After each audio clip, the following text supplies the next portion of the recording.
Blood pooled on Park Avenue's cold concrete dark under the streetlights. Victoria Hayes felt the world tilt sideways, her designer heels scraping uselessly against the sidewalk as her knees buckled. The crushing weight in her chest wasn't pain anymore. It was absence, a void swallowing her from the inside out. Around her, the evening crowd flowed like water around a stone, faces lit by phone screens, earbuds sealing them into private worlds. Nobody stopped. Nobody even slowed. Her vision tunneled. The towers of Midtown Manhattan blurred into streaks of light, and somewhere in the gathering darkness, Preston Montgomery's voice echoed from 3 hours earlier. The coffee today was Special Victoria, a new blend I thought you'd appreciate. That smile, that knowing poisonous smile, her hand clawed at her chest. The briefcase slipped from her fingers, leather striking concrete with a hollow thud. This is how it ends, she thought. 48 years building an empire, and I die alone on a sidewalk while strangers film me for social media. Then hands, strong hands, certain hands pressing against her sternum with a confidence that cut through the panic flooding her nervous system. "Ma'am, stay with me. I've got you." The voice came from above, deep and calm, the kind of voice that had spoken orders under fire. Victoria's fading consciousness registered details in fragments. Black man, mid-30s, hospital scrubs, beneath a worn jacket, 3 fingers missing from his right hand. But those remaining fingers, steady as iron, locked in position, compressing her chest with mechanical precision. "Don't you quit on me, not tonight." His face hovered above hers, and for one crystalline moment before the darkness took her completely, Victoria Hayes saw something she hadn't seen in 20 years of boardrooms and hostile takeovers. Someone who looked at her and saw a human being worth saving, not a net worth or a business opportunity. 1, 2, 3, 4. The compressions came in perfect rhythm, 120 beats per minute. Textbook CPR executed by hands that had done this before. Many times before, in places far worse than a Manhattan sidewalk. Sirens wailed in the distance, growing louder.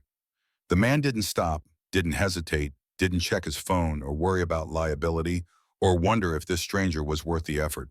He just kept pushing life back into her chest, kept fighting death with the same stubborn refusal to quit that had carried 12 wounded Marines out of a firebase in Helmand Province 8 years earlier, even as shrapnel tore through his right hand and cost him 3 fingers he'd never get back.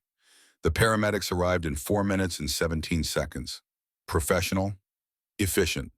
The woman with Rodriguez on her name tag knelt beside the man in hospital scrubs, checking Victoria's pulse with expert fingers. "We've got a pulse, weak but present. Sir, you saved her life." The man nodded once, his hands finally going still. Blood stained his knuckles, his own blood from skin split against Victoria's sternum during the compressions. He'd cracked at least 2 of her ribs.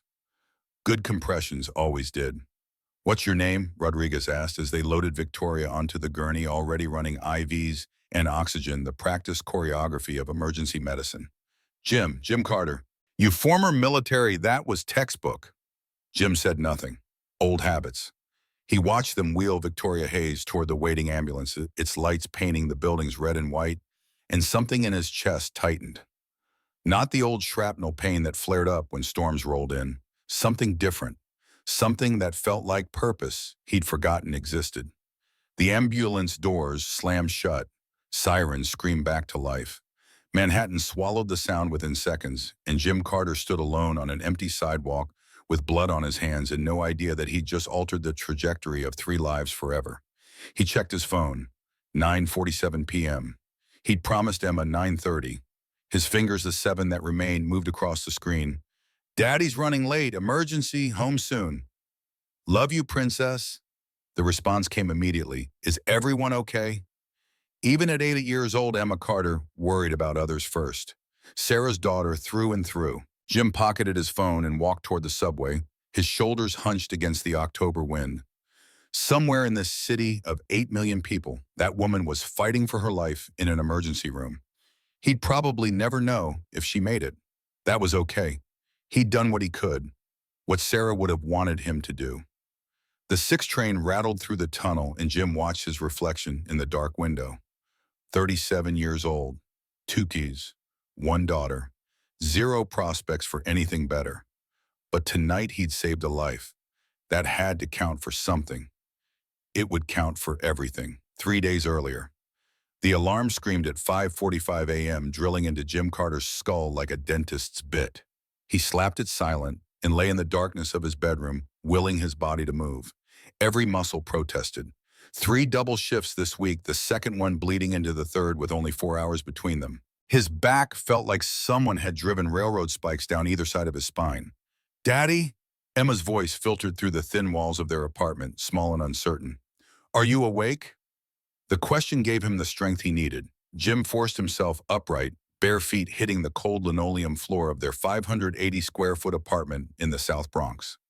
The space that had felt cozy when Sarah was alive now felt like a caged living room, kitchen, and dining area all compressed into one cramped rectangle.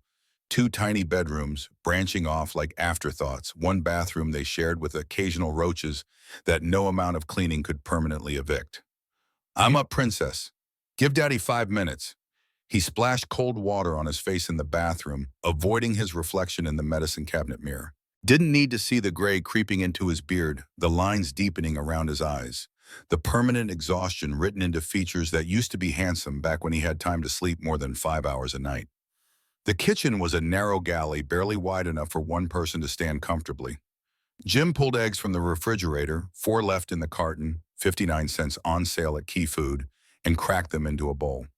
Scrambled eggs, 2 pieces of toast, each tap water in plastic cups because Emma had broken their last glass tumbler 3 weeks ago, and replacement glasses cost money they didn't have.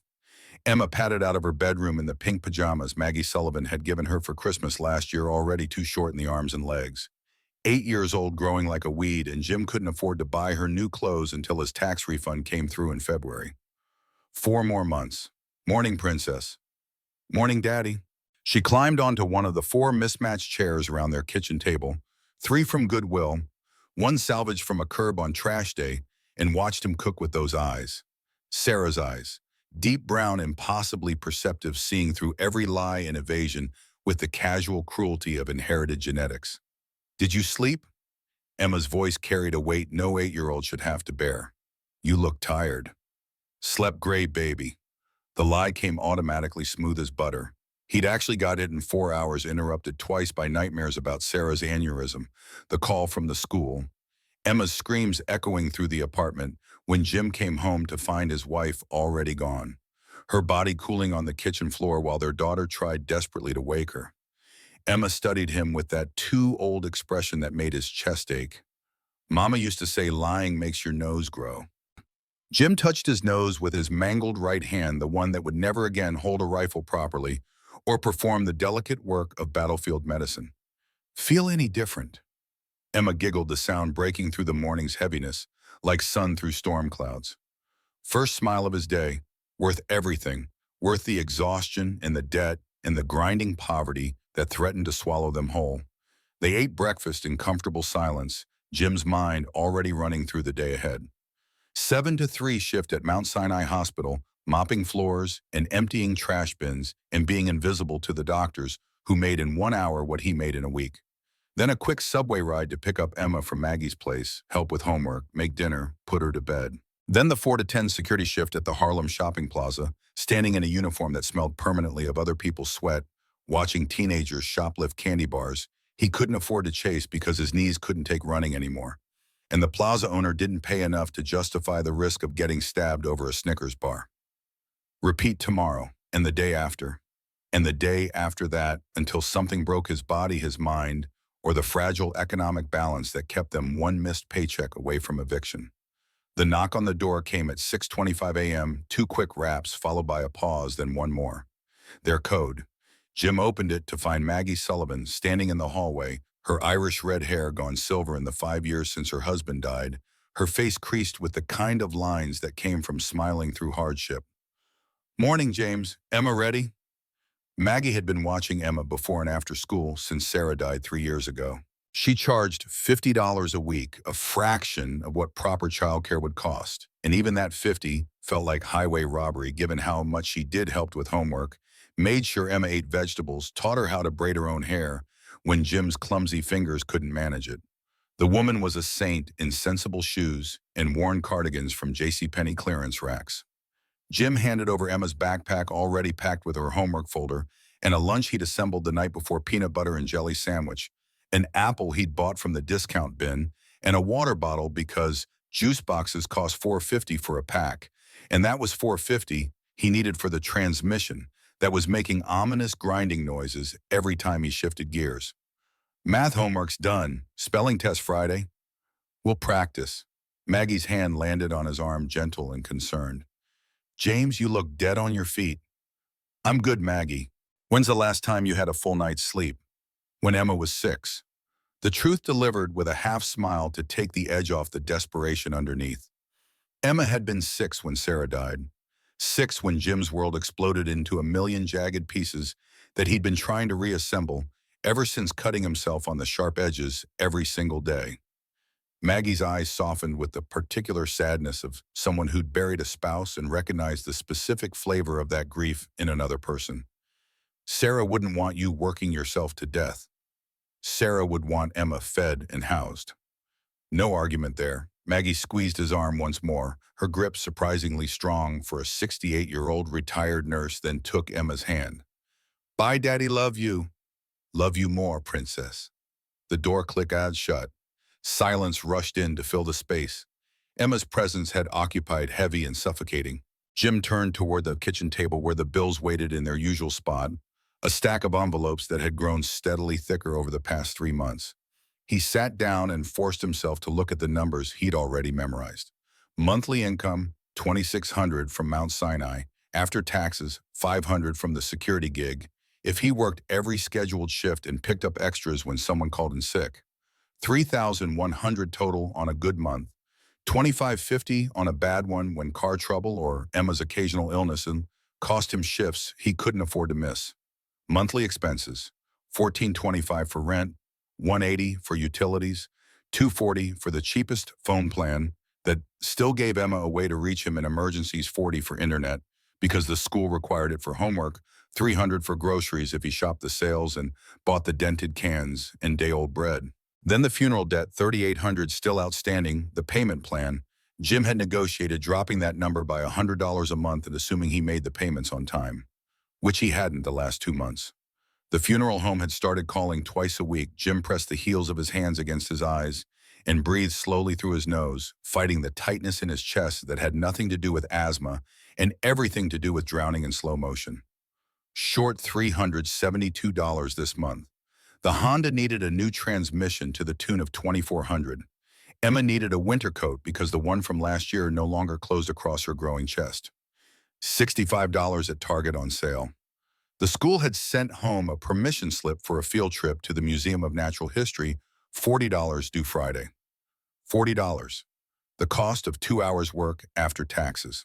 $40 that might as well have been $4,000 for all the possibility of finding it in the current budget.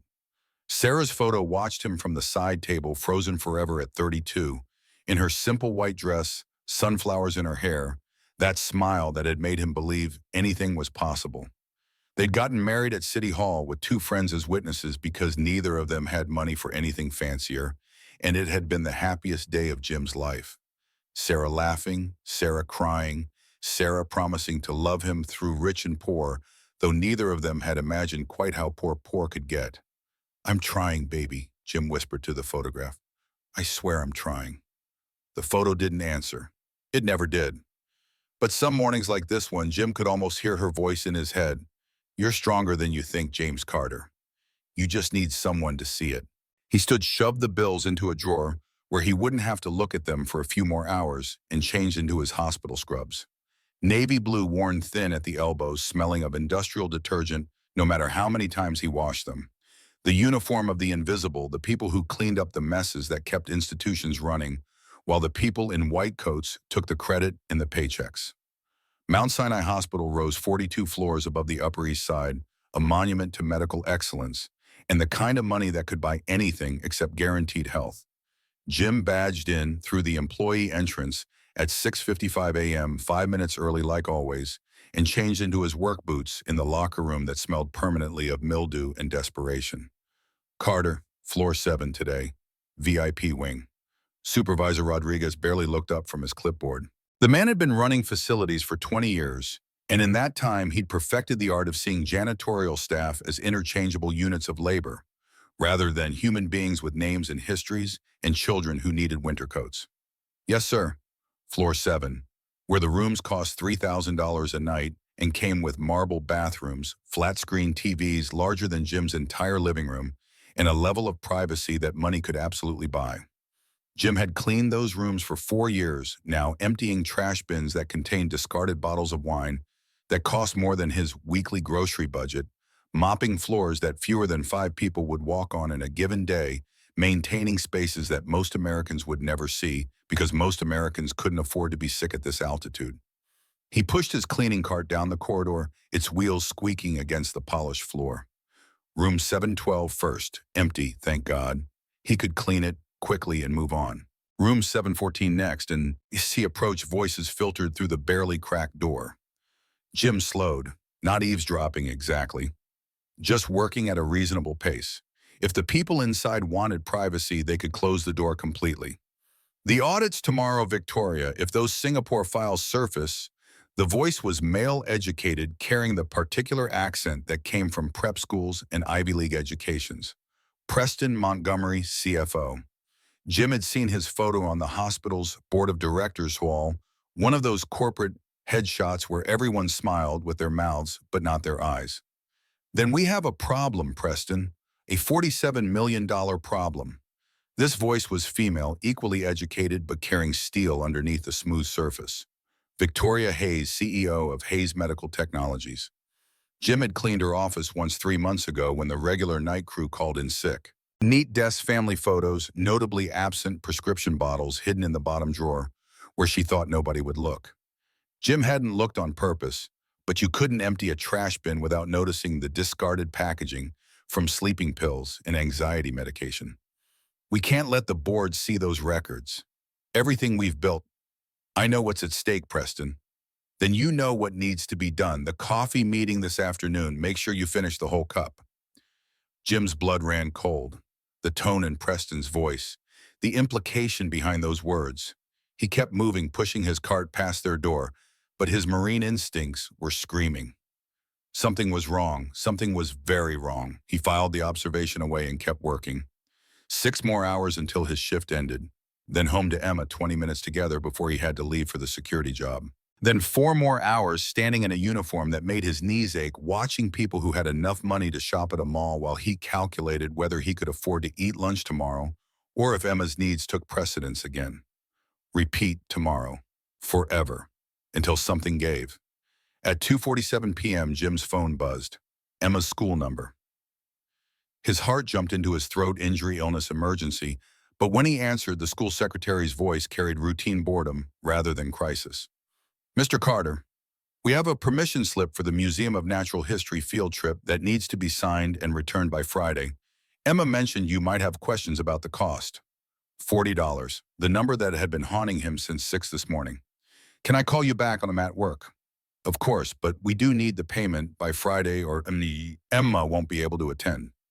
Jim ended the call and stared at his phone. On the lock screen, Sarah smiled at him from 3 years ago, frozen in time, forever young, forever believing that love and hard work would be enough to build a good life. Love had been enough until it wasn't. Until an aneurysm stole her in the middle of an ordinary Tuesday afternoon, and Jim came home from his shift to find Emma screaming at the kitchen table, unable to wake her mother, too young to understand that death wasn't something you could fix by shaking someone hard enough. The phone buzzed again. Text message from Maggie. Emma wants to show you her science project when you get home. She's very excited. Jim typed back, can't wait to see it, princess. But underneath the words, the math ran cold and merciless. $40 for a field trip, $2,400 for a transmission, $65 for a coat, $3,800 for a funeral 3 years in the past, $372 short this month. How was he supposed to choose? How was any parent supposed to look at their child and say, no, you can't go on the field trip because daddy can't afford $40? How was that supposed to teach Emma anything except that poverty was a trap with no exit, and dreams were luxuries for people who'd never had to choose between heating their apartment and buying groceries? Jim finished his shift at Mount Sinai and took the subway to the Bronx, his body on autopilot while his mind churned through impossible calculations. He picked up Emma from Maggie's apartment, one floor down from their own small but warm smelling of cinnamon, and the kind of comfort that came from a lifetime of making do with what you had. Emma's face lit up when she saw him, and for a moment the exhaustion and the debt and the grinding poverty all faded into background noise. This was what mattered, this smile. This child who'd lost her mother but still found reasons to laugh, who studied hard and dreamed big and believed her father could fix anything because he hadn't yet let her see how close they were to falling through the cracks completely. "Daddy, come see my project." She dragged him to Maggie's kitchen table where a poster board displayed a carefully drawn diagram of the human heart. Not a child's cartoon heart with arrows and labels, but an anatomically detailed rendering that showed ventricles and aortas and valves, each section labeled in Emma's careful handwriting. "This is my science project. I'm going to be a doctor when I grow up." Jim knelt beside his daughter, his hand the mangled one, 3 fingers gone, 2 scars running like rivers across the palm resting on her shoulder. "This is incredible, Princess. When did you learn all this?" "I've been reading the books Miss Maggie gave me and watching videos on YouTube." Emma pointed at the diagram with the focused intensity of a surgeon identifying an incision point. "See, this is the right atrium where the blood comes in from the body, and this is the left ventricle which pumps blood out to the body. And if any of these parts stop working right, people can die." Something in her voice made Jim's chest tighten. "Why a doctor, baby? You can be anything you want. Scientist, teacher, astronaut." Emma's face went serious, that too-old expression settling over features that should have been carefree and innocent. "Because Mama died when something in her brain stopped working right. And if I'm a doctor, maybe I can save other people's mamas so their kids don't have to be sad like I was." The words hit Jim like shrapnel, tearing through defenses he'd built over 3 years of single parenthood. He pulled Emma into a hug, holding her tight against his chest while she squirmed and protested that he was crushing her project. "Your mama would be so proud of you." His voice came out rough, barely controlled. "You know that, right?" "I know. She tells me in my dreams." Jim kissed the top of Emma's head and stood before the tears could start. "Come on, Princess. Let's go home and make dinner." They climbed the stairs to their apartment. The elevator had been broken for 8 months, their landlord ignoring complaints with the practiced indifference of someone who knew his tenants couldn't afford to move, and Jim made spaghetti with sauce from a jar while Emma did her homework at the kitchen table. The same meal they'd had twice this week already. The same meal they'd have again next week because pasta was cheap and filling, and Emma hadn't yet complained about the repetition. At 8:30 p.m., Jim changed into his security uniform and kissed Emma goodnight. Maggie would come up at 9 to stay with Emma until morning, sleeping on their lumpy couch because she was too old to climb stairs twice in one night, and Jim couldn't afford to pay her more for the inconvenience. "Be good for Miss Maggie. I'll see you in the morning." "Daddy, wait." Emma's voice stopped him at the door. "Can I go on the field trip Friday? It's the Museum of Natural History. We're studying bones and evolution, and Miss Rodriguez says there's a blue whale that's bigger than our whole classroom." There it was, the question Jim had been dreading since the school called. He turned to face his daughter, this small person who believed he could do anything and felt the weight of every failure crushing down on his shoulders. "We'll talk about it tomorrow, okay? After I look at the permission slip." Emma's face fell, 8 years old and already fluent in the language of parental evasion. "It costs $40. I heard you talking on the phone." "Emma?" "It's okay, Daddy. I know we don't have extra money.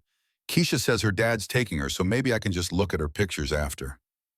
The acceptance in her voice was worse than if she'd cried. Jim crossed the room and knelt in front of his daughter, taking her small hands in his scarred ones. "Listen to me, Princess. We'll figure it out. I promise. $40, right? I've got 3 days. I'll make it work." "But you work so much already." "That's what dads do. We work hard so our kids can do fun things like see giant whale bones at museums." Emma hugged him, her arms tight around his neck, and Jim closed his eyes and tried to believe his own words. $40, 3 days. He could pick up an extra shift if anyone called in sick. He could skip lunch the rest of the week. The options ran out before the list got long. But he'd made a promise, and Jim Carter didn't break promises to his daughter. He'd find a way. Somehow. The security shift dragged like all security shifts dragged. 4 hours standing in the same spot, nodding at shoppers who didn't see him watching teenagers pocket candy bars and makeup and small electronics, while the plaza owner's voice crackled through his radio, telling him not to intervene unless the theft exceeded $50. Not worth the liability, the owner had explained during training. Let them steal the small stuff. Jim's knees throbbed. His lower back had progressed from dull ache to sharp spikes of pain that shot down his left leg. The shrapnel that had taken 3 fingers and ended his military career had also left smaller pieces of metal lodged in his spine, too risky to remove permanent residents, that flared up when he stood too long or lifted too much or simply existed wrong on the wrong day. At 10:03 p.m., his shift finally ended. Jim changed out of the uniform, signed out, and walked the 6 blocks to the subway station. Late-night trains ran every 20 minutes this time of day, and Jim stood on the platform, watching rats chase each other along the tracks while he calculated whether he had enough energy left to climb 5 flights of stairs or if he'd need to sit on the second-floor landing and rest halfway up. The train came. Jim found a seat near the back and watched his reflection in the dark window. 37 years old, 2 jobs, 1 daughter, 0 prospects. But 3 years ago, he'd had a wife who loved him and believed in him and made him feel like maybe he was worth something beyond the paycheck. And tonight, he'd go home to an apartment where his daughter slept peacefully because she believed her father could solve any problem, even the impossible ones. That had to be enough. It had to be. The 6 train pulled into the station at 10:47 p.m. Jim climbed the stairs to street level and started the walk home, his legs moving on muscle memory while his mind drifted. Park Avenue stretched ahead of him, bright with lights and money. The kind of neighborhood where apartments sold for millions, and people complained about property taxes that exceeded Jim's annual income. He cut through it on his way home because the subway stopped here, and walking 10 blocks through Wealth was marginally safer than walking 10 blocks through the Bronx at 11 at night. The crowd still moved at this hour, though thinner now. Tourists taking evening strolls.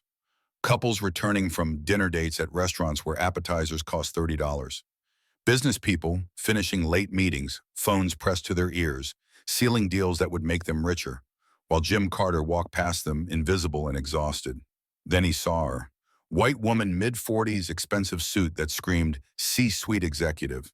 She'd stopped walking and leaned heavily against a building, one hand pressed flat against the brick wall, her other hand clutched to her chest. Even from 50 feet away, Jim recognized the posture. Cardiac event, myocardial infarction, heart attack. He slowed, watching. Maybe she was just tired. Maybe she'd had too much wine at dinner. Maybe it was none of his business, and he should keep walking because he had 4 hours of sleep waiting for him before his next shift started, and Emma needed him alive more than this stranger needed intervention. The woman's knees buckled. She collapsed onto the sidewalk like a puppet with cut strings, her leather briefcase skidding across the concrete.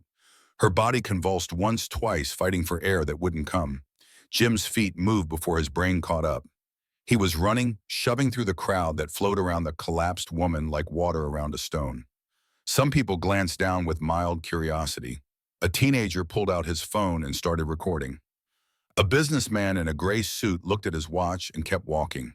Jim dropped to his knees beside the woman, the rough concrete biting through his jeans. Up close, he could see the grayish tint to her skin, the way her lips had started to turn blue. Her eyes were wide open, terrified and unfocused. Staring at nothing while her brain screamed for oxygen it wasn't receiving. "Ma'am, can you hear me?" His voice came out steadier than he felt the Marine Corps training kicking in, automatic and sure. "Ma'am, I'm going to help you." She didn't respond. Her chest barely moved. "Someone call 911, Jim shouted to the crowd. Nobody moved. "Call 911 right now." A young woman in yoga pants finally pulled out her phone, her hands shaking as she dialed. Jim didn't wait. He tilted the woman's head back, checked her airway, positioned his hands in the center of her chest, left hand with all 5 fingers, right hand on top with its 3 remaining digits locked into position. The angle felt wrong without those missing fingers, but 8 years of adaptation had taught him how to compensate. Push hard, push fast, 100 compressions per minute. Don't think about anything else. His arms burned as he pumped her chest, counting silently. The woman's body jerked with each compression, her designer jacket bunching up beneath his hands. Sweat dripped down his temple despite the cool October air. 1, 2, 3, 4. The memory hit him without warning. Afghanistan 2015 fire-based lightning, Corporal Jenkins bleeding out from an IED blast, Jim's hands covered in blood and sand, as he fought to keep a 22-year-old Marine alive long enough for the medevac to arrive. Jenkins had survived. Jim had lost 3 fingers and his career, but Jenkins had survived, and that had to count for something. This time would be different. This time he had all his training and 3 years of civilian life and a desperate need to prove that saving one life could somehow balance out all the ways he was failing his daughter. 16, 17. Somewhere in the crowd, someone asked if she was dead. Someone else wondered if he should be doing that. Jim blocked them out. 28, 29, 30. He bent down, gave 2 rescue breaths, went back to compressions. His shoulders screamed in protest. His hands were going numb. He didn't stop. Sirens wailed in the distance, growing louder. The crowd parted as 2 paramedics rushed through with their equipment, a stretcher rattling behind them. "I've got a pulse." Jim's voice came out rough, barely more than a rasp. "Weak, but it's there." The lead paramedic, Hispanic woman with kind eyes and quick hands, name tag reading Martinez, immediately took over her partner, moving to the woman's other side with an oxygen mask. "How long was she down?" Martinez asked, attaching monitoring equipment with practiced efficiency. "Maybe 2 minutes before I got here. I did CPR for about 3-4 minutes before you arrived." "You saved her life." Martinez looked up at him briefly, something like respect in her expression. "What's your name?" Jim Carter." "You former military?" Jim didn't answer. Martinez was already focused back on her patient, calling out vital signs to her partner. They worked with practiced efficiency, loading the woman onto the stretcher. Within 90 seconds, they were pushing her toward the ambulance. Jim stood up, his knees cracking in protest. His hands were still shaking. He looked down and saw the woman's briefcase lying on its side, papers scattered around it. He gathered them up quickly and handed them to Martinez just as they were loading the stretcher. "Thank you." Martinez said it again, and something in her tone suggested she understood exactly what it cost to stop and help a stranger when you had nothing left to give. Then they were gone, the ambulance, screaming away into Manhattan traffic, its lights painting the buildings red and white. The crowd dispersed immediately, the show over. The teenager was probably already uploading his video somewhere. Within 30 seconds, the sidewalk looked exactly as it had before, like nothing had happened at all. Jim stood there for a moment, his breath coming in ragged gasps, his hands still trembling from adrenaline. He'd just saved someone's life. Again.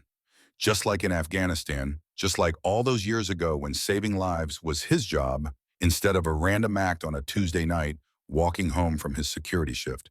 He walked to the bus stop on autopilot, his mind replaying the last 10 minutes on an endless loop. The woman's gray face, the compression rhythm, the sirens. He'd done everything right. Textbook CPR. But would it be enough? Would she wake up in a hospital bed tomorrow, or would brain damage from oxygen deprivation leave her a shell of whoever she'd been before Jim collapsed onto the hard plastic seat of the bus shelter and pulled out his phone? 10:02 p.m. He'd missed the last direct bus home. The next one wouldn't come for 35 minutes. His fingers moved across the screen. Running late. Had to help someone. Home by 11. Love you. Emma's response came immediately. Is everyone okay? Jim stared at the message, at the heart emoji. His 8-year-old daughter still wasn't too cool to use, and felt his throat tighten. Everyone wasn't okay. The woman on the sidewalk might die despite his best efforts. Emma was going to miss her field trip because they couldn't afford $40.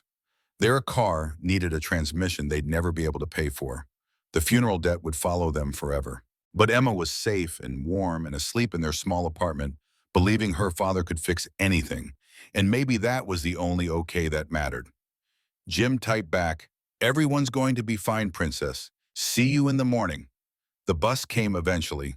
Jim climbed aboard, found a seat near the back, and watched Manhattan slide past the window in a blur of lights and lives he'd never touch.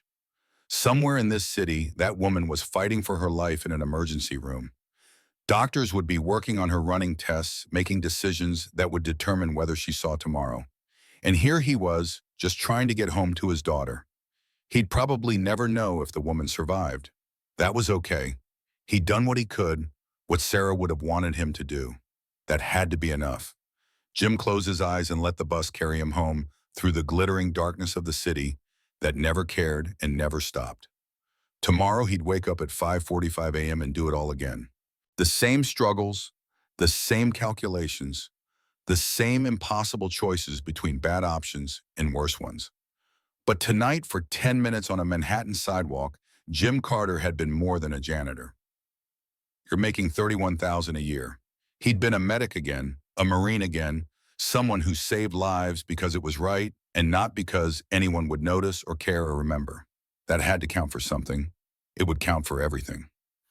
Victoria Hayes opened her eyes to white ceiling tiles and the steady beep of machines. Her chest felt like someone had parked a truck on it, then backed up and done it again for good measure. Every breath came with a sharp reminder that her body had stopped working correctly and a stranger had forced it back into operation through sheer stubborn will. The first thing she saw was a woman's face hovering above her. African-American, late 40s, wearing a white coat with a stethoscope draped around her neck like a badge of authority. Ms. Hayes, I'm Dr. Rachel Foster, head of cardiology. You're at Mount Sinai. You've been here for about 6 hours. Victoria tried to speak, but her mouth felt stuffed with cotton. Dr. Foster held a cup of water with a straw to her lips, and Victoria took small sips, each one feeling like swallowing broken glass. What happened? The words came out as a croak, barely recognizable as her own voice. Dr. Foster pulled up a chair, her expression serious but kind, in the way that doctors practiced when delivering news that would reshape someone's entire understanding of their mortality. You had a massive heart attack. Technically, you were clinically dead for 73 seconds. A bystander performed CPR on you until the paramedics arrived. That man saved your life, Ms. Hayes. Without him, we wouldn't be having this conversation. The words hit Victoria like a physical blow. Dead. She'd been dead. 73 seconds of nothing, a void of absence from a world that had revolved around her for 48 years. And someone had pulled her back. Some stranger had knelt on a dirty Manhattan sidewalk and fought death for her, a person he didn't know for reasons she couldn't begin to understand. Who was he? Victoria's voice gained strength, urgency, replacing confusion. I need to thank him. He didn't leave his name. The paramedics said he helped load you into the ambulance and then just left.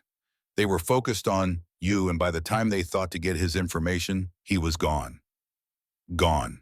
Vanished into the night like something from a dream, leaving only the evidence of his intervention, cracked ribs, bruised sternum, and the continued beating of a heart that should have stopped permanently.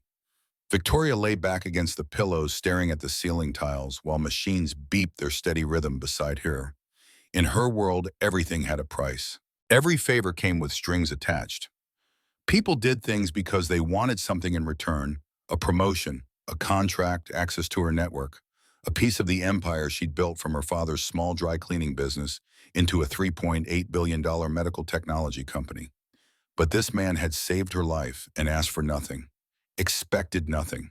He just walked away like it was the most natural thing in the world, like human decency didn't require compensation or recognition.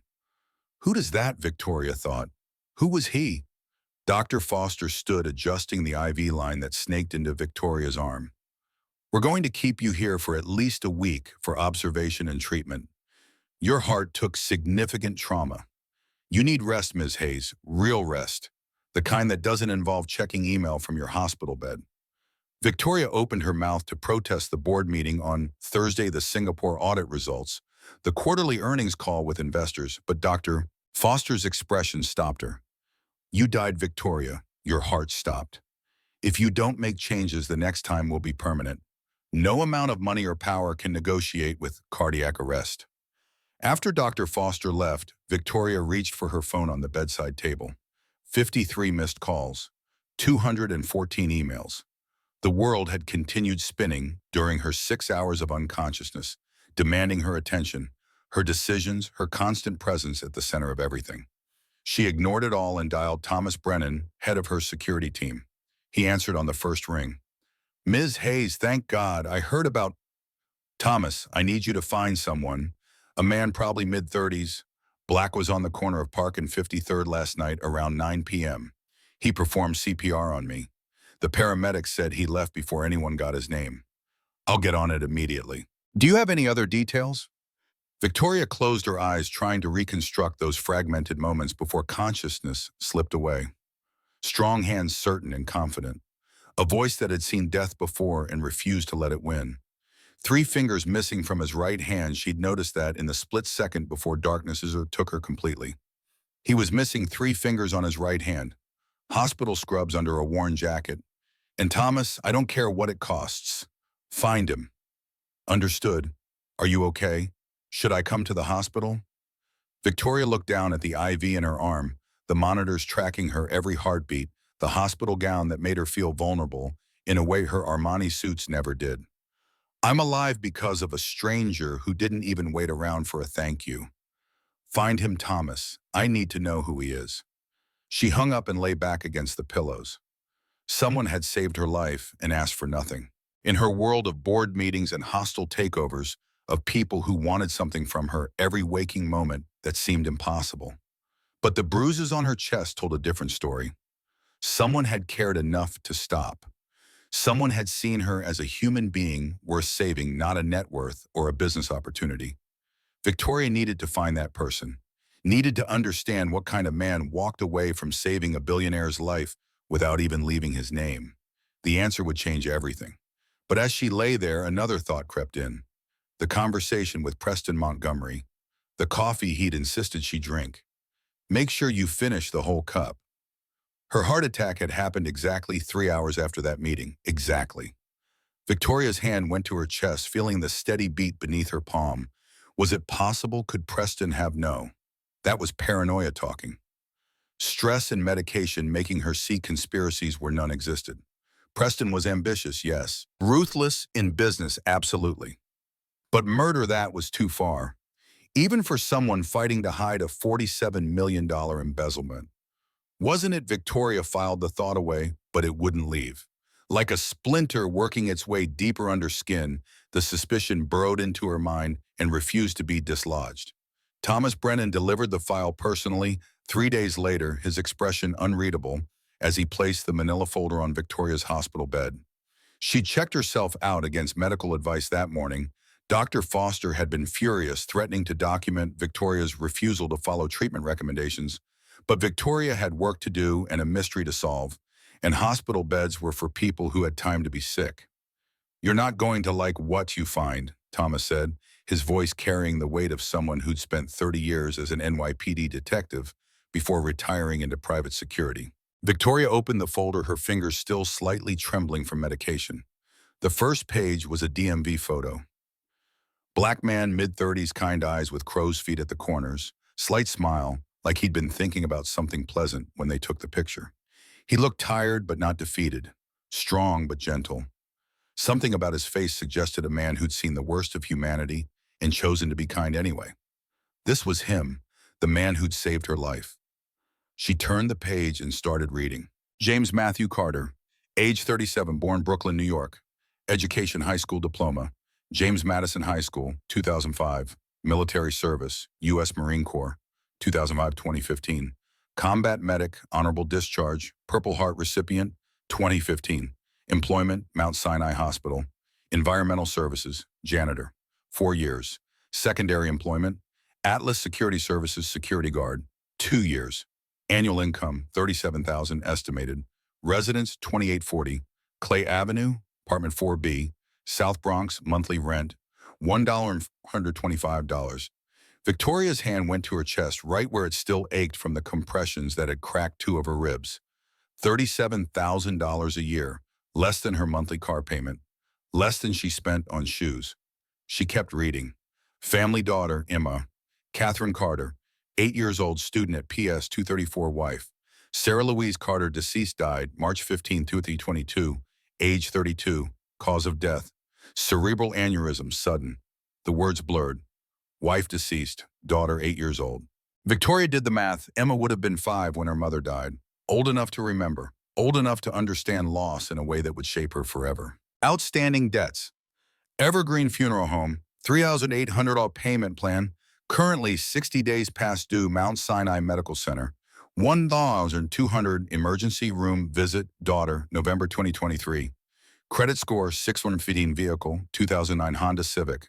187,000 miles. Transmission, failure, imminent. Estimated repair cost, $2,400 additional notes. Works double shifts regularly to make ends meet. No family support system beyond elderly neighbor. Margaret Sullivan. Daughter excels academically despite circumstances. Subject maintains spotless work record at both jobs.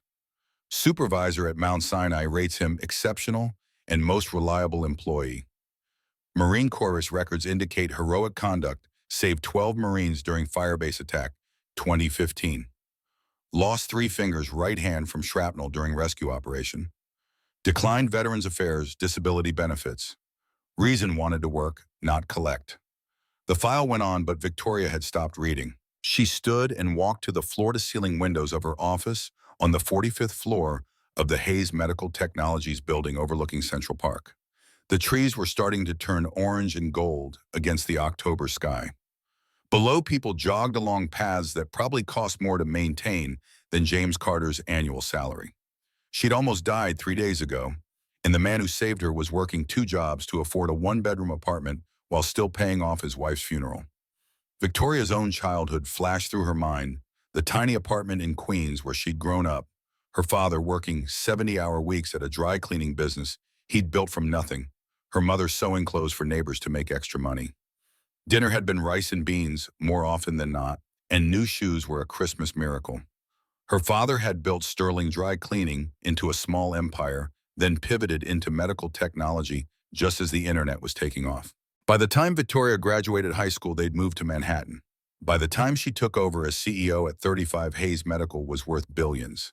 She'd forgotten what it felt like to count pennies, to choose between paying rent and paying debts, to work yourself to exhaustion just to barely survive. Victoria returned to her desk and flipped to the last page of the file. It was a photo clearly pulled from social media, slightly grainy, but clear enough. James Carter and his daughter, Emma, at what looked like a school event. Both of them were laughing at something off camera. The girl wore a homemade costume, probably for a play. Carter had his arm around her shoulders, and despite everything the file said about struggle and loss and debt, they looked happy. Genuinely, radiantly happy. When was the last time Victoria had looked that happy? She'd built an empire, yes. She had more money than she could spend in 3 lifetimes. But her corner office suddenly felt very empty. Her penthouse apartment, $18 million, 3,000 square feet, views of Central Park, was a mausoleum. She visited only to sleep, and sometimes not even then. Her assistant's voice came through the intercom.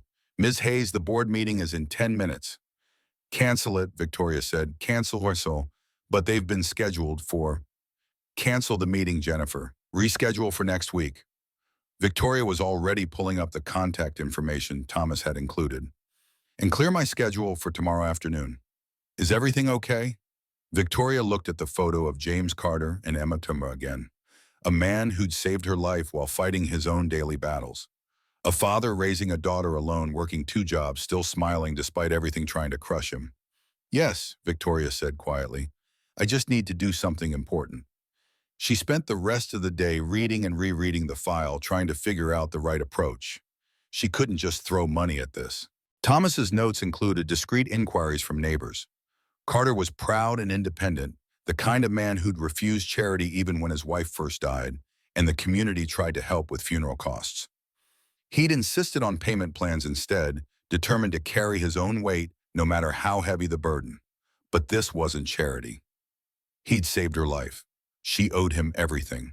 The question was, how do you repay someone for giving you back your existence without insulting their dignity? Victoria stared out at the city lights as evening fell. Somewhere out there in the Bronx, James Carter was probably coming home from his second shift. His daughter was probably waiting up for him. They'd have dinner together in their small apartment, and he'd help her with homework, and he'd try not to think about the bills piling up, and the car that needed repairs, and the funeral debt that wouldn't go away. And he had no idea that the woman whose life he'd saved was now trying to figure out how to save his back. "I have to do something," Victoria murmured to the empty office. "But how do I help without hurting his pride?" The answer came to her at 2 in the morning, staring at her bedroom ceiling, while insomnia and cardiac medication kept sleep at bay. Not charity, opportunity. Not a handout, but a hand up. Something he could accept with dignity because he'd earned it through competence, not received it through pity. Victoria picked up her phone and called Thomas again. He answered on the 3rd ring, his voice thick with sleep. "I need you to find out everything about James Carter's skills. work history recommendations from employers, anything that tells me what he's good at, and I need it by tomorrow morning. May I ask what you're planning? Victoria smiled for the first time in days. I'm planning to offer a good man the opportunity he deserves. I just need to make sure he can't say no. The black Mercedes pulled up to 2840 Clay Avenue at exactly 6:30 p.m. Victoria had told her driver to wait around the corner. This wasn't the kind of neighborhood where luxury vehicles went unnoticed. The building was exactly what the file had described. 5 stories, brown brick fire escapes zigzagging down the front like metal waterfalls, paint peeling around the windows. A group of teenagers sat on the stoop, music playing from someone's phone. They looked up as Victoria approached their conversation, stopping mid-sentence. She was wearing the most casual outfit she owned, a simple blazer and slacks from last season's collection, but she still felt absurdly overdressed. Her shoes alone probably cost more than a month's rent here. The teenagers watched her with expressions that mixed curiosity with suspicion, trying to figure out if she was lost, or slumming, or conducting some kind of social experiment. The lobby door was propped open with a brick. No doorman, no security desk, just a wall of dented mailboxes and a handwritten sign that read, "Elevator broken, sorry." Victoria started climbing. Her chest still ached from the heart attack, and by the 3rd floor she was breathing hard. Dr. Foster had been right about taking it easy. By the 5th floor, Victoria had to stop and catch her breath, one hand pressed against the wall while her heart hammered against her damaged ribs. Apartment 4B was at the end of the hall. Victoria could hear voices inside, a child's laughter, bright and clear, cutting through the sounds of the building like music. A man's deeper response, patient and warm. For a moment, Victoria almost turned around. This was insane. What was she even doing here? She was a CEO who commanded boardrooms and moved markets with a single decision. She didn't make house calls to employees she hadn't hired yet, didn't show up unannounced at strangers' apartments in the Bronx. But she'd come this far, and she owed this man her life. Victoria knocked. The laughter stopped. Footsteps approached, light and quick. The door opened to reveal a little girl with cornrows decorated with colorful beads. She wore a school uniform polo and looked up at Victoria with enormous brown eyes that held more wisdom than any 8-year-old should possess. "Hi." The girl's face split into a huge smile, genuine and unguarded in the way only children could manage. "Daddy, there's a pretty lady at the door." Victoria heard movement inside. Then James Carter appeared behind his daughter. He was wearing a faded t-shirt and jeans, barefoot, clearly just home from work. His expression went from curious to shocked in about half a second, recognition dawning across features that looked even kinder in person than in his DMV photo. "It's you," he said. "It's me." Victoria managed to smile despite her pounding heart. "I'm Victoria Hayes. You saved my life last Tuesday." Carter's hand went to the back of his neck, a gesture that seemed almost embarrassed. I just did what anyone would do. I'm glad you're okay." "Anyone wouldn't have done it. 100 people walked past me. You stopped." Victoria pulled an envelope from her purse, her hands shaking slightly. "I came to thank you properly." "Daddy, who is she?" Emma tugged on her father's shirt, her voice carrying the impatient curiosity of a child who sensed something important happening. "This is the lady I told you about, baby, the one who was sick." Carter's voice was gentle, protective. "Emma, this is Miss Hayes." Emma's eyes went even wider. "You saved her like a superhero." "Not a superhero, just," Carter began. "Please," Victoria interrupted. "May I come in just for a moment?" Carter hesitated, and Victoria saw the calculation in his eyes. Pride warring with curiosity. The instinct to protect his private space from this woman who represented everything he wasn't: wealth, power, the kind of success that felt impossibly distant from his daily reality. But courtesy won out, the ingrained politeness of someone raised to treat all people with respect, regardless of their station. "Of course. I'm sorry. Where are my manners? Come in." The apartment was smaller than Victoria had imagined. The entire space couldn't have been more than 600 square feet, but it was spotlessly clean. Children's drawings covered the refrigerator in an explosion of color. A small bookshelf overflowed with library books, their spines cracked and worn from repeated reading. The furniture was old, but carefully maintained, each piece telling a story of thrift store finds and hand-me-downs transformed into a home through sheer determination. And everywhere, there were signs of love. A blanket draped over the couch in bright colors clearly chosen by a child. Emma's backpack hanging neatly by the door, her name written in marker across the front. On a small side table, a framed wedding photo of James Carter and a beautiful woman in a simple white dress, sunflowers in her hair, both of them glowing with the kind of happiness that couldn't be faked or bought. Sarah, his wife, Emma's mother, the ghost who still occupied this space with a presence as real as the furniture. "Can I get you something to drink?" Carter called from the kitchen alcove. "Water juice. Actually, just water. That's all we have." Victoria laughed despite herself, the sound surprising her with its genuineness. "Water would be lovely, thank you." Emma hadn't stopped staring. "You're really pretty. Are you a princess?" "Emma," Carter's voice carried gentle warning as he returned with a glass of water. "Don't be rude." "It's not rude," Victoria said, crouching down to the girl's level despite her knees protesting the movement. "Thank you, Emma. What's your full name?" "Emma Catherine Carter. I'm 8 years old and I'm in third grade, and I got an A on my science project about hearts." "Hearts? That's fascinating. Can you tell me about it?" Emma's face lit up like sunrise. "Come see." She grabbed Victoria's hand without hesitation, trust radiating from her small fingers, and pulled her toward the kitchen table where a poster board sat. "This is the human heart. See, this is the right atrium where blood comes in, and this is the left ventricle that pumps blood out to your body. And if any part stops working, people can die, like my mommy."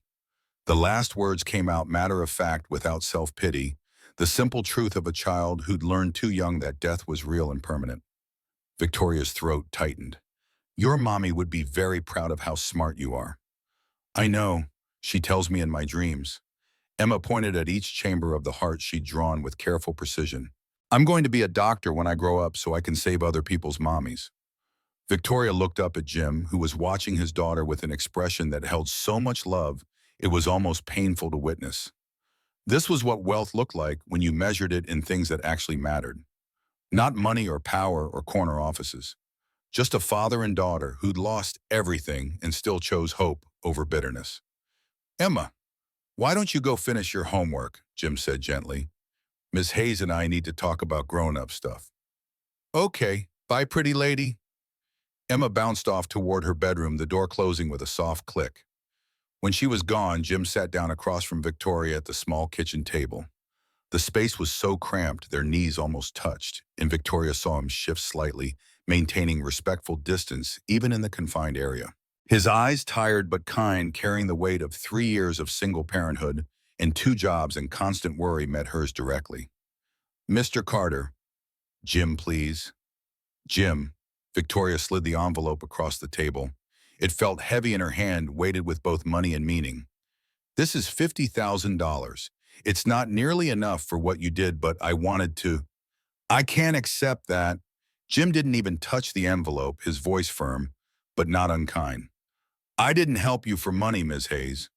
"Victoria, and I know you didn't, but—" "If I take that money," Jim interrupted, his eyes never leaving hers, "it makes what I did into a transaction. Like I only helped because I'd get paid for it." He finally looked down at the envelope, then back up at her. "My wife used to say that doing the right thing is its own reward." "I believe that, Oster." Victoria felt something tighten in her chest, and for a moment she couldn't tell if it was emotion or her damaged heart protesting. In her world, everyone had a price. Everyone wanted something.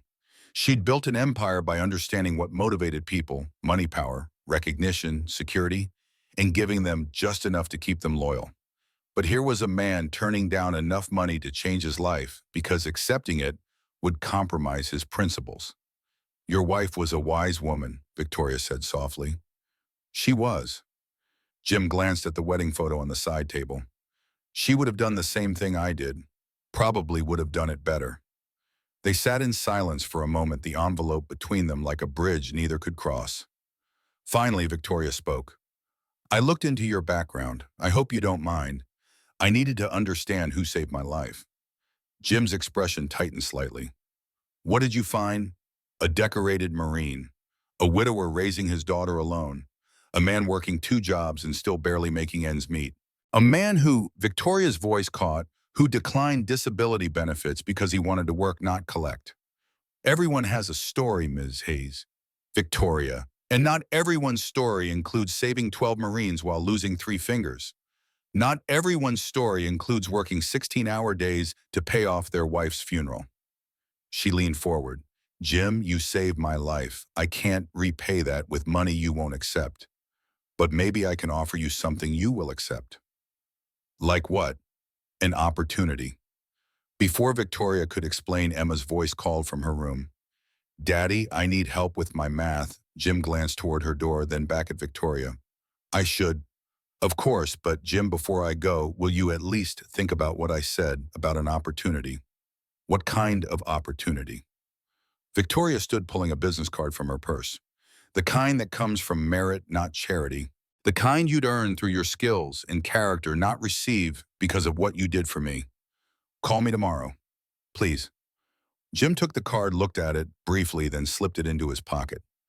Ms. Hayes, Victoria, I appreciate this, but just think about it. That's all I ask. Daddy, Emma's voice was more insistent now. Go help your daughter. Victoria smiled. She's brilliant, by the way. That heart model would impress most medical students. Jim walked her to the door. As Victoria stepped into the hallway, she turned back. You know what struck me most about your file, Jim? Your supervisor at Mount Sinai said you're the most reliable employee they've ever had. That when there's a problem, you're the one they call. That you understand how buildings work better than people with engineering degrees. I just do my job. No, you do everyone's job, and you do it better than they do. That's not common, that's extraordinary. Victoria held his gaze. Call me tomorrow. Let me show you what extraordinary is worth in the right environment. She walked down the hallway before he could respond, her footsteps echoing off the worn walls. 5 flights of stairs later, Victoria emerged into the October evening, her chest aching, but her mind clearer than it had been in years. She'd planted the seed. Now she just had to wait and see if James Carter would let it grow. Because Victoria Hayes didn't just need to repay a debt. She needed to prove that character still mattered, that hard work could still be rewarded, that someone like Jim Carter, someone who'd been stepped on and overlooked and undervalued his entire adult life, could rise if someone just gave him the chance.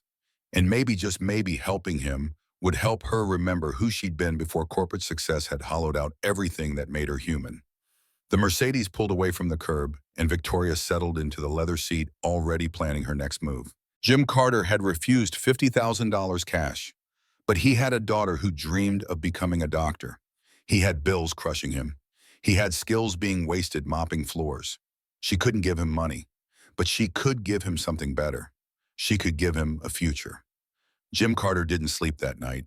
He lay in bed staring at the ceiling, Victoria Hayes' business card sitting on his nightstand like a bomb waiting to explode. The envelope with $50,000 still sat on his kitchen table where he'd left it untouched. He'd have to figure out how to return it tomorrow. Maybe mail it back to her office. The thought of that much money sitting in his apartment made his skin crawl. But it was her final words that kept him awake, replaying on an endless loop in his mind.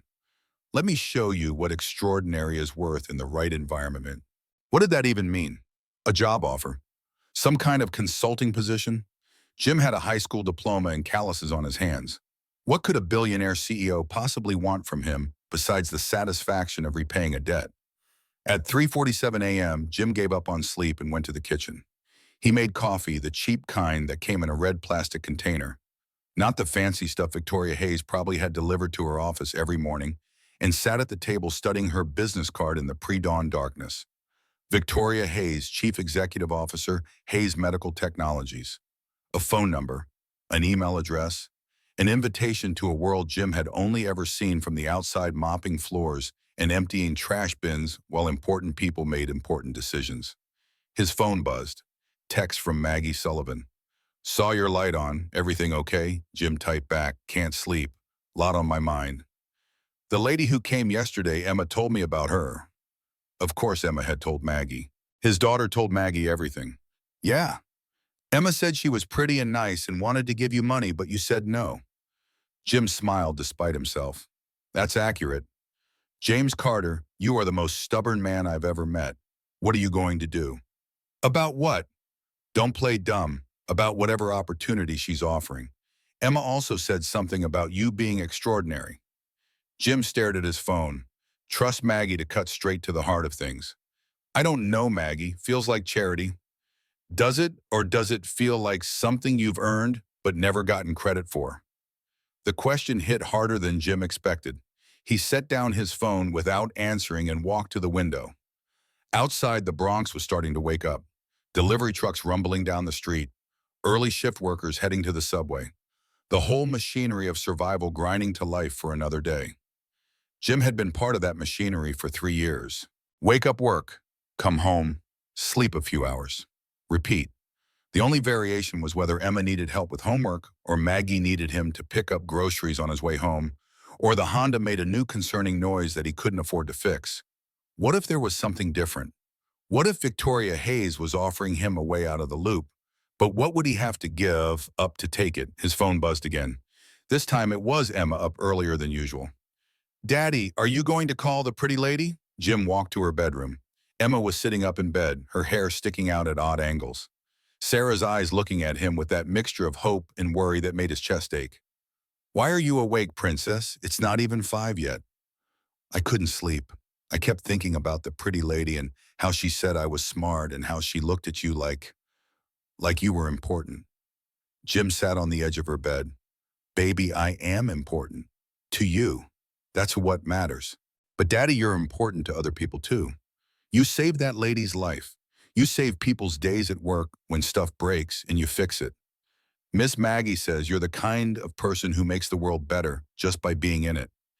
Emma grabbed his hand with both of hers. Maybe the pretty lady sees that too. Maybe. Are you scared? Always with the perception that cut too deep. Yeah, princess, a little. Of what? Of failing, of taking a chance and messing it up and ending up worse off than we are now. Emma thought about this, her face serious. Mama used to say that being brave doesn't mean you're not scared.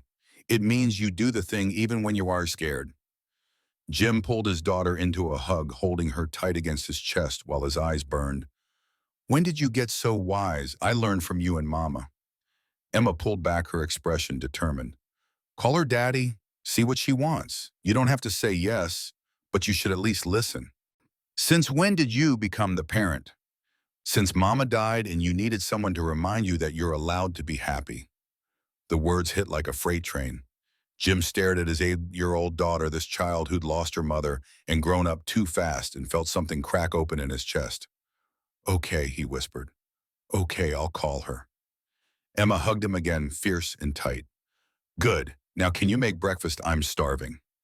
Jim called at 8:15 a.m. after he'd dropped Emma at school and before his shift at Mount Sinai started. His hands were shaking as he dialed the number on Victoria's card. She answered on the second ring. Jim, I hoped you'd call. I'm not making any promises. I just want to hear what you have to say. Fair enough. Can you meet me for coffee this morning? There's a place near Mount Sinai, Sullivan's Cafe on East 102nd. Jim checked his watch. His shift started at 9. I have to be at work at... I called your supervisor. Explained that you're meeting with me regarding a potential employment opportunity. He gave you the morning off. Jim's grip tightened on the phone. You did what? I'm sorry, was that overstepping? Victoria's voice carried genuine concern. I just thought, yeah, it was overstepping. Jim took a breath, forcing down his irritation. But I'll meet you, 9 o'clock. Thank you, Jim, and I really am sorry. I'm used to making things happen, and sometimes I forget that not everyone appreciates that. 9 o'clock, Jim repeated and hung up. He stood on the sidewalk outside PS 234, his phone still in his hand, trying to process what had just happened. Victoria Hayes had called his supervisor, had arranged for him to have the morning off, had taken control of his schedule without asking.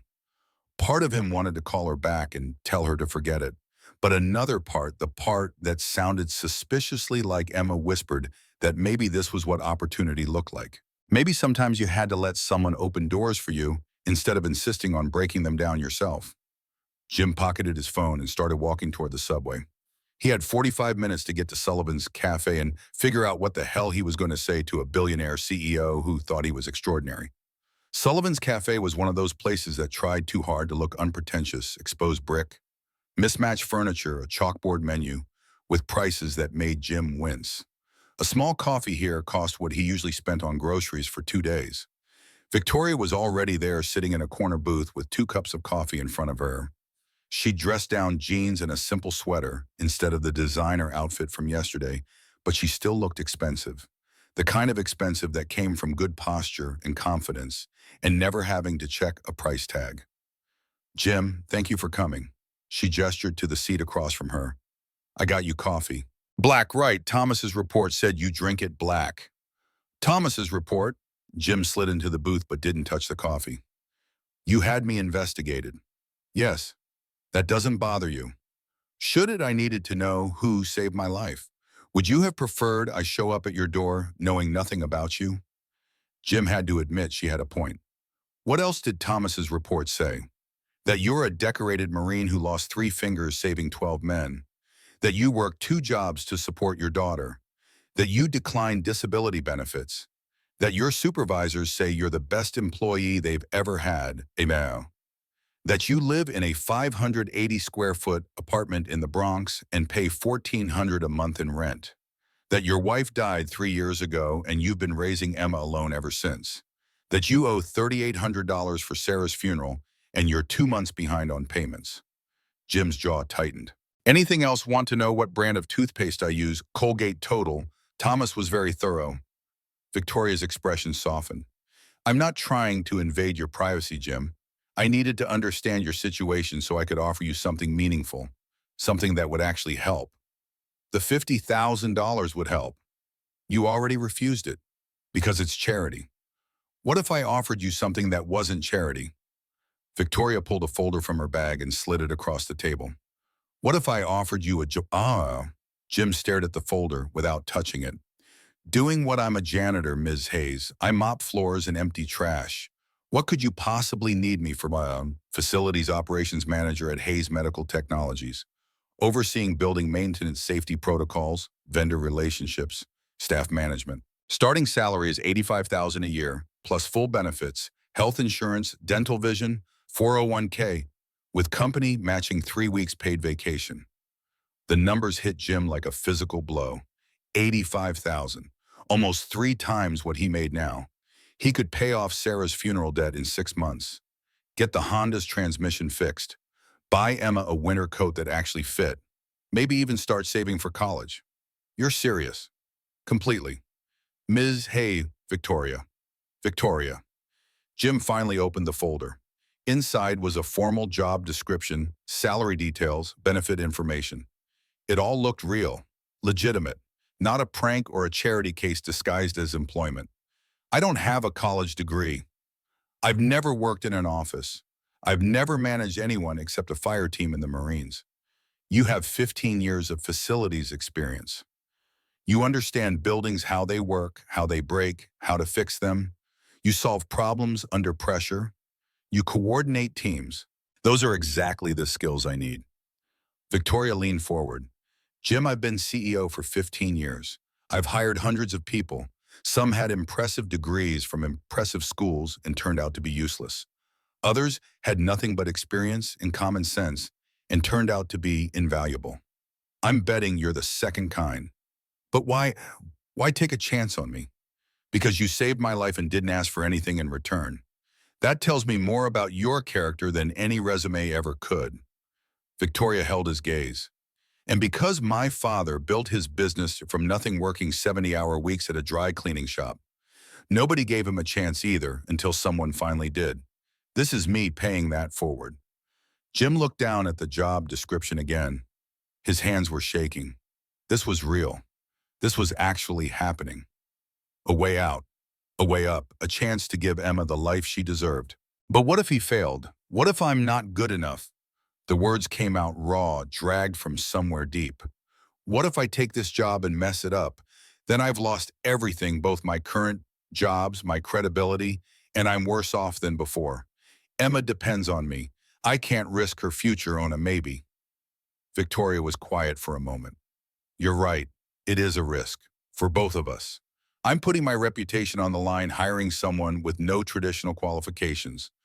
My board is going to ask questions. My CFO is going to fight me on this. But I believe the risk is worth it. Why pie?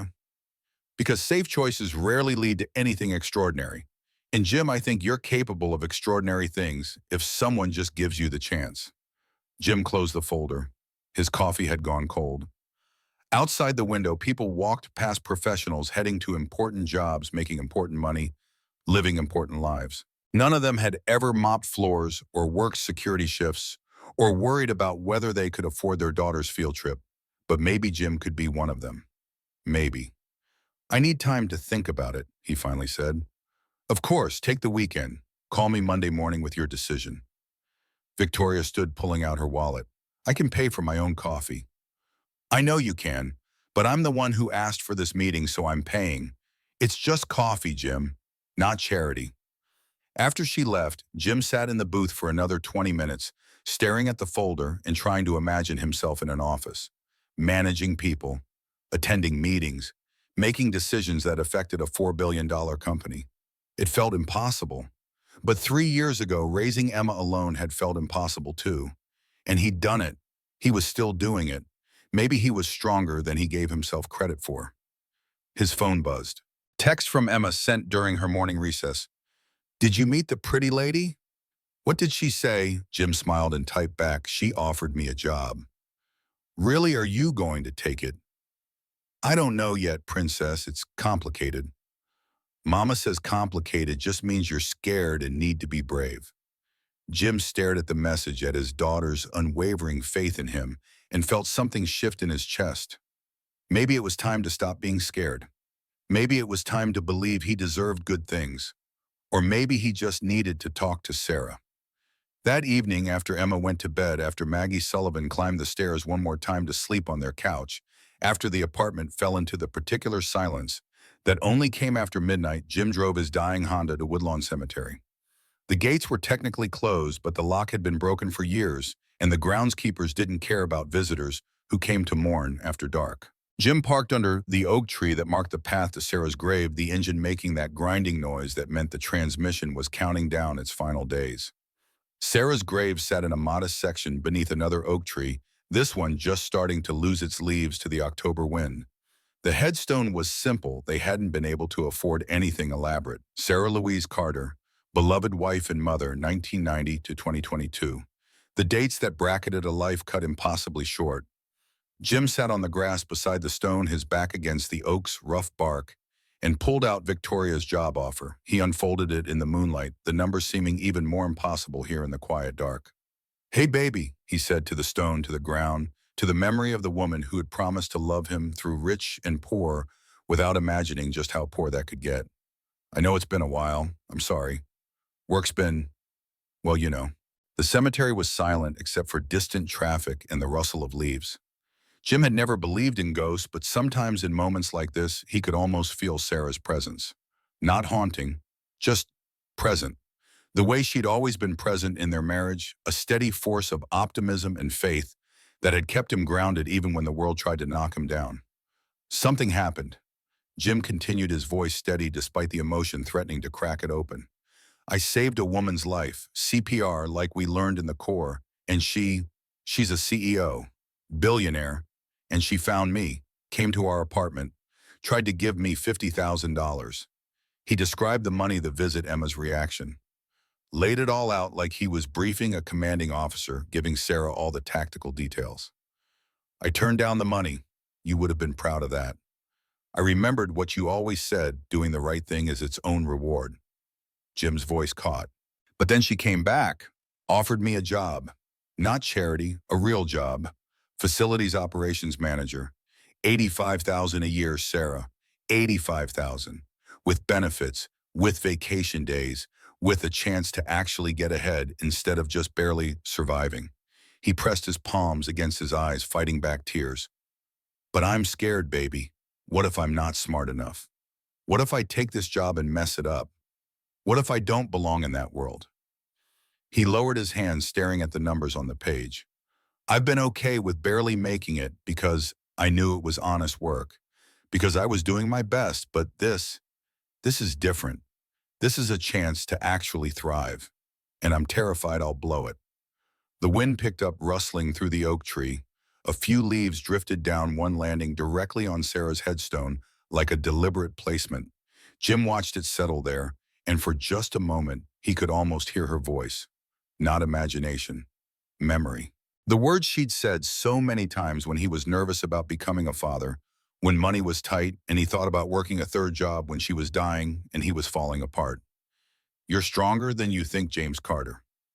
You just need someone to see it. She'd believed in him more than he believed in himself, always had, from the day they met at that bookstore in Brooklyn. Him trying to impress her by recommending a gardening book he'd grabbed at random, not realizing it was about garden gnomes instead of actual gardening, her laughing so hard she snorted. Sarah had seen something in him that he couldn't see in himself. I wish you were here to tell me what to do, Jim whispered to the stone. I wish I could ask you if this is crazy or if I should take the risk. I wish. He stopped because the list of wishes was infinite and none of them would bring her back. But he knew what she'd say. Sarah had never let fear make their decisions. She'd pushed him to apply for the Marine Corps when he was 19 and directionless. She'd encouraged him to take the medic training, even though it meant longer deployments. She'd believed always that doing the right thing would somehow lead to the right place. If I take this job, Jim said, I'm going to need your help. I'm going to need you to guide me, because I don't know how to do this alone. The leaf on her headstone shifted in another gust of wind, but stayed in place.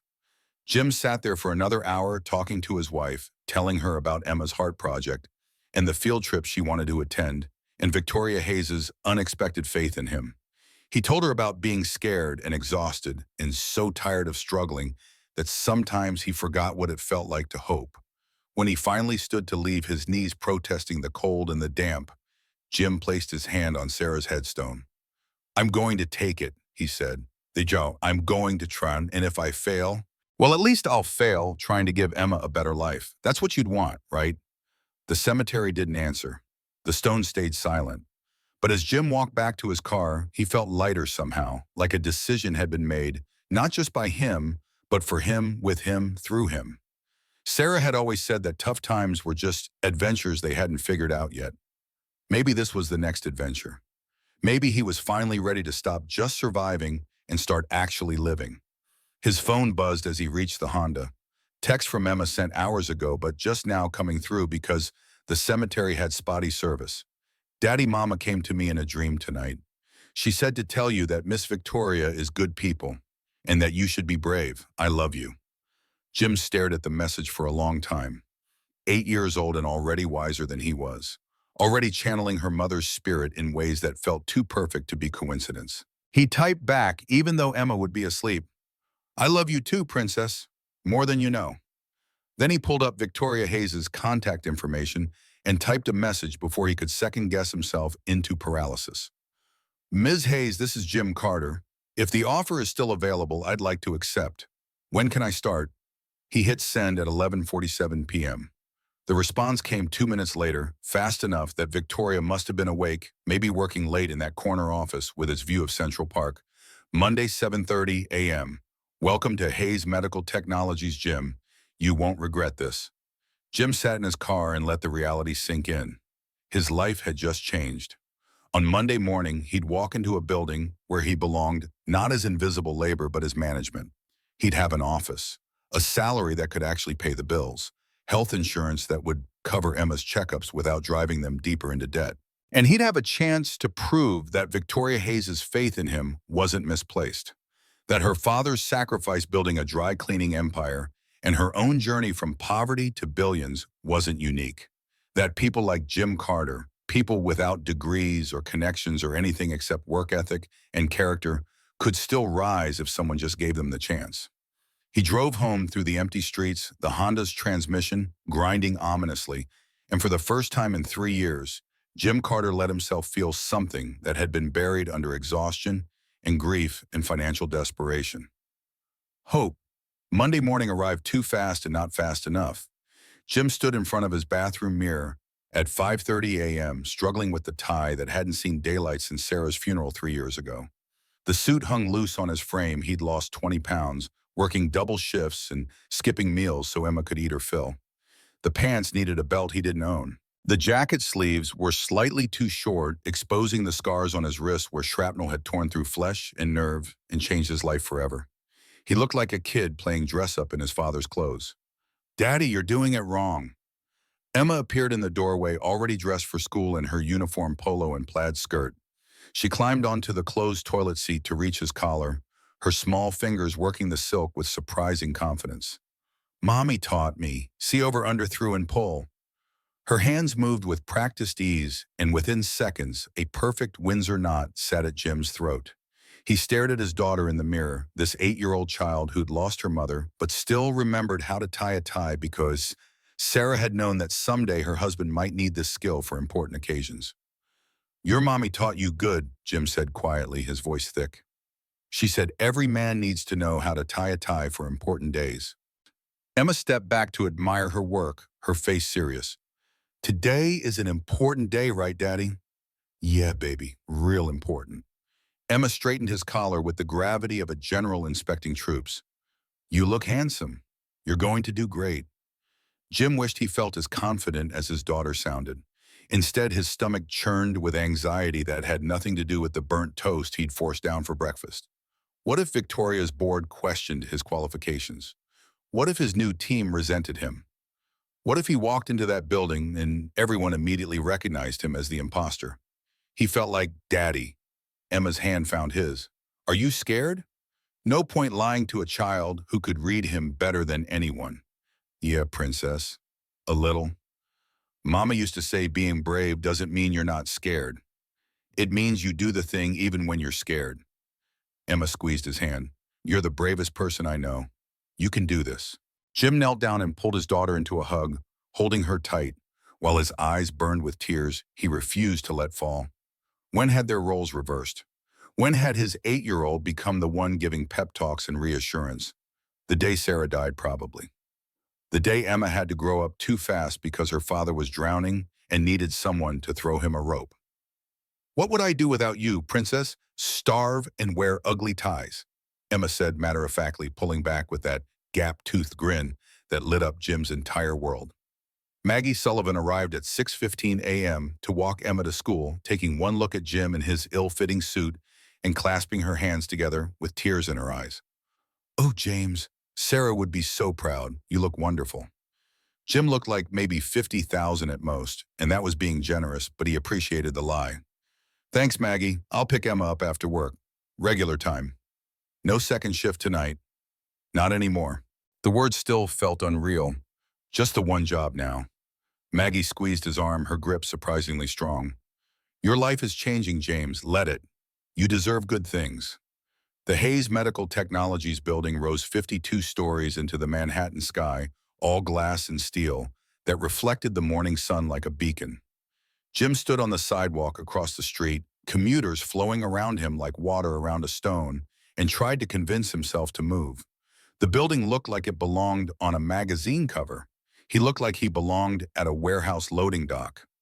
"Come on," he muttered to himself. "You've got this."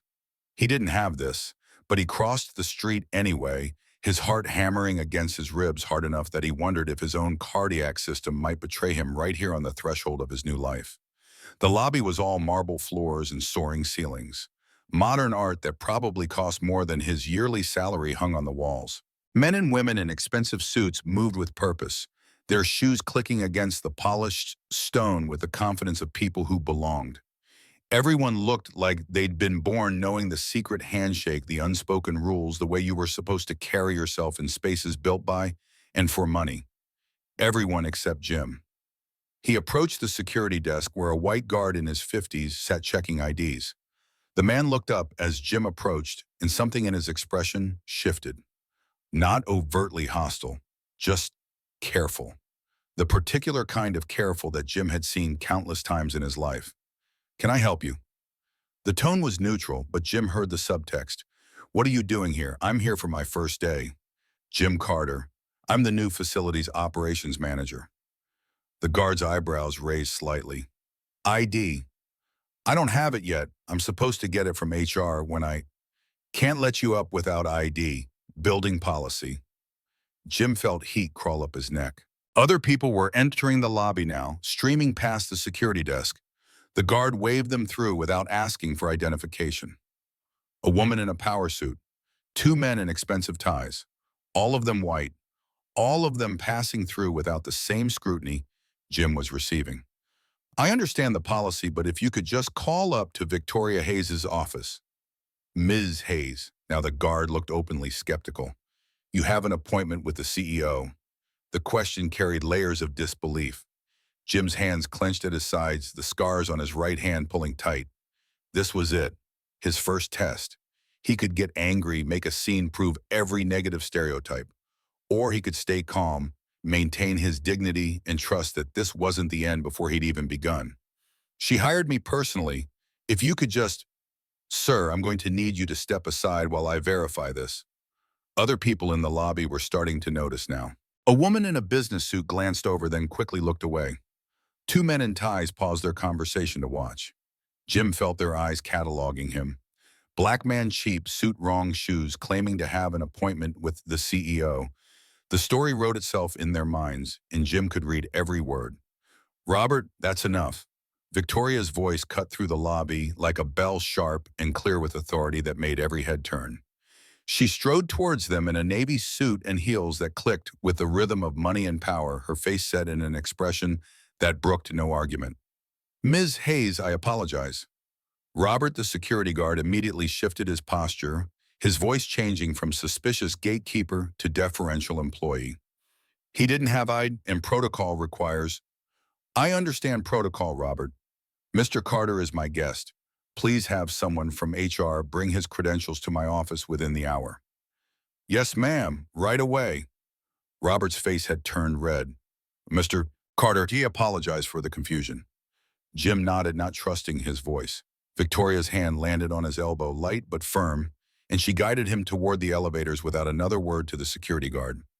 Neither of them spoke until the elevator doors closed and they were alone, rising toward the executive floors.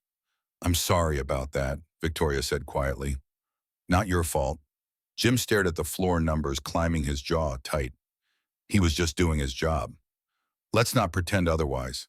Victoria's voice carried steel underneath the softness. That was profiling, and it won't happen again. Jim didn't argue because she was right, and they both knew it. The elevator climbed in silence, passing floors filled with people who fit this world in ways Jim never would. Floor 30, floor 40, floor 50. The doors opened to reveal the executive level, and Jim's anxiety ratcheted up another notch. More glass, more modern art, more evidence that he'd stepped into a world where everything cost more than he made in a month, and everyone knew it. Victoria's assistant, Jennifer Walsh, Asian woman in her early 30s, with perfect makeup and a warm smile, greeted them immediately. Mr. Carter, welcome to Hayes Medical. Coffee, we have espresso, cappuccino, cold brew. Regular coffee's fine, thank you. Jim's voice came out steadier than he felt. Cream sugar. Black is good. Jennifer disappeared and Victoria led Jim down a hallway lined with photographs of the company's history. Robert Hayes founding Sterling Dry Cleaning in 1982, the first medical technology patent in 1995.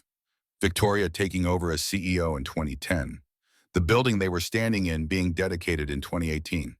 A timeline of success built on one immigrant's dream and his daughter's determination. This is you, Victoria said, opening a door to reveal an office that made Jim's breath catch. Corner window. 15th floor. View of Central Park stretching green and gold in the October morning.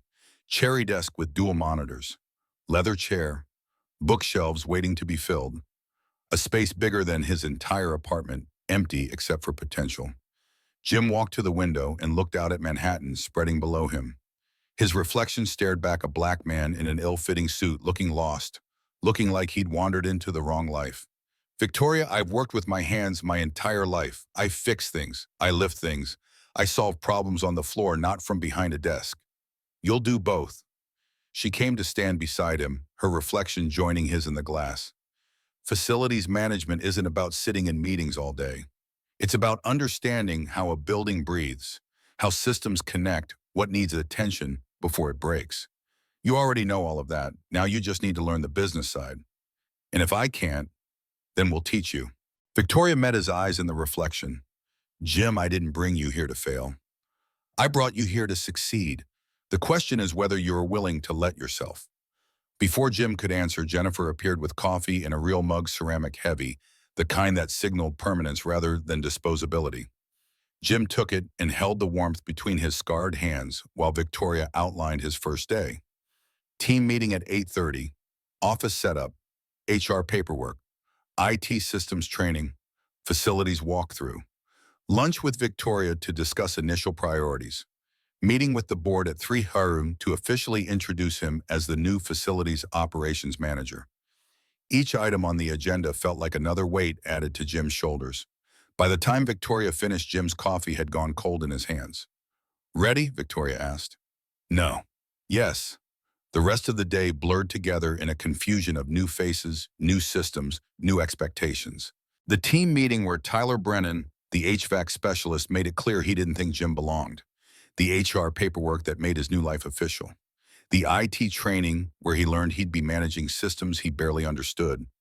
The facilities walkthrough where he tried to absorb 15 years of institutional knowledge in 2 hours. By 2:45 p.m., Jim's head was spinning and his confidence was hanging by a thread. When Jennifer appeared at his door to escort him to the board meeting, Jim's hands were shaking. Board meeting in 5 minutes. You ready? Jim wasn't ready. Might never be ready. But he stood anyway, straightened his too short jacket sleeves, and followed Jennifer to the executive conference room on the 52nd floor. The board of Hayes Medical Technologies consisted of 12 people sitting around a table that probably cost more than Jim's annual salary. Old money and new money, equal opportunity. Wealth, all of them turning to assess the newest addition to the company, with expressions ranging from curious to hostile. Preston Montgomery sat at Victoria's right hand, and Jim recognized him immediately from that overheard conversation in the hospital. CFO, early 50s, expensive suit that fit perfectly because men like Preston Montgomery had tailors who knew their measurements by heart. And his eyes, when they landed on Jim, carried calculation that made Jim's marine instincts scream warning. Everyone, this is Jim Carter, our new facilities operations manager.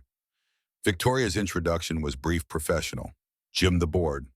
12 faces, 12 assessments. Jim felt like a specimen under glass. Preston spoke first, his voice carrying false warmth that didn't reach his eyes. Mr. Carter, welcome. I'm sure we're all curious about your background. Victoria mentioned you have significant hands-on experience. Could you elaborate? It sounded like a reasonable question. It wasn't.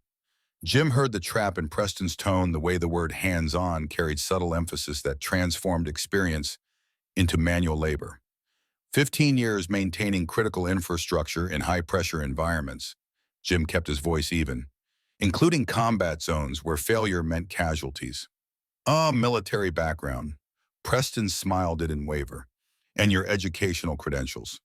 High school diploma, Marine Corps training in emergency medicine and crisis management.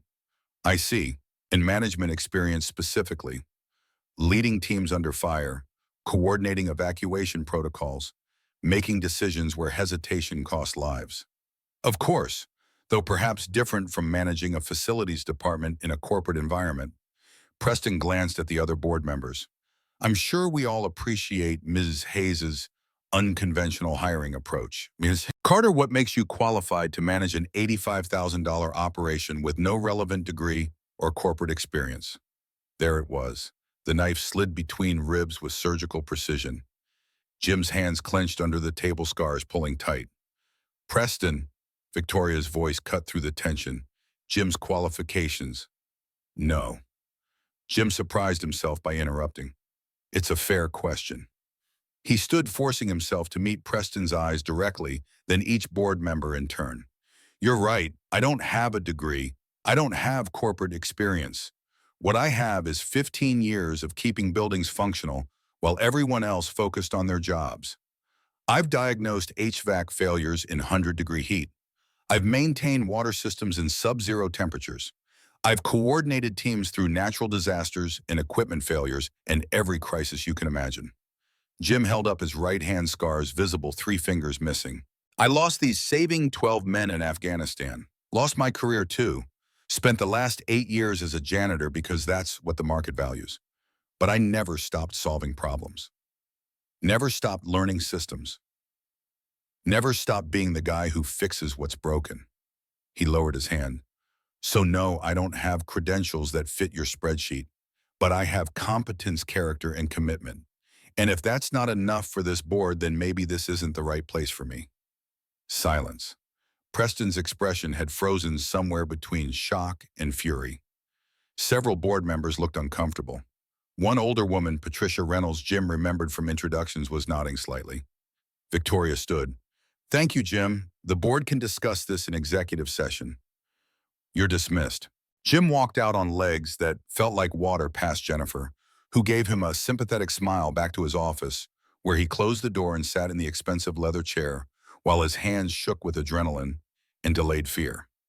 He'd just challenged the CFO in front of the entire board. On his first day, either Victoria would back him or he'd be escorted from the building before sunset. His phone buzzed. Text from Victoria. Well done, stay in your office. I'll handle this. Jim sat in silence for 45 minutes, watching the sun move across Central Park before Victoria finally appeared at his door. Am I fired? He asked. No. Victoria came in and closed the door behind her. Preston tried. Motion to rescind your hire failed 7-5. You have more support than you think. I shouldn't have. You should have done exactly what you did. Victoria's smile was genuine, almost fierce. You showed spine. Preston expected you to fold. You didn't. That earned respect. Jim let out a breath he hadn't realized he was holding. So now what? Now you go home to your daughter and come back tomorrow ready to prove you belong here. Because you do, Jim. You just convinced 7 board members of it. Next step is convincing yourself. Jim gathered his things, which amounted to the empty lunch bag Maggie had packed that morning and the folder of HR paperwork that made his new life official. Victoria walked him to the elevator. Tomorrow, 7:30 a.m. We'll start the real work. What's the real work? Victoria's smile turned enigmatic, showing everyone that I was right about you.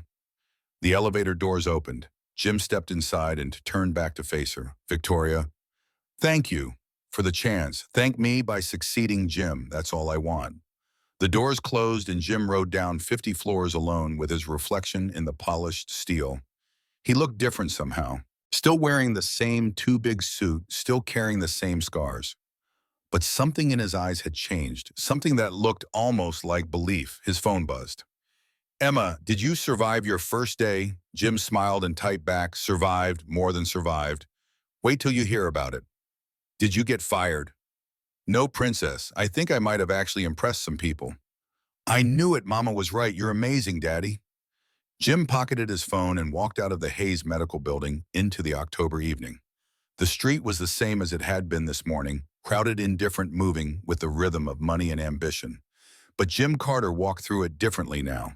He had an office with a view of Central Park. He had a salary that would pay the bills, and then some. He had health insurance and a 401k and paid time off. He had a team that would learn to respect him and a CEO who already did. But most importantly, he had Emma waiting at home. And tomorrow he could tell her that dreams weren't just for people who could afford them. That hard work and character still mattered. That her daddy had been given a chance and hadn't blown it on the first day. That was worth more than any salary Victoria could have offered. Jim climbed bed onto the subway, found a seat, and watched his reflection in the dark window as the train carried him home. 37 years old. One job now instead of 2. One daughter who believed in him more than he believed in himself. And for the first time in 3 years, James Carter felt like maybe, just maybe, he was going to be okay. Better than okay. He was going to thrive.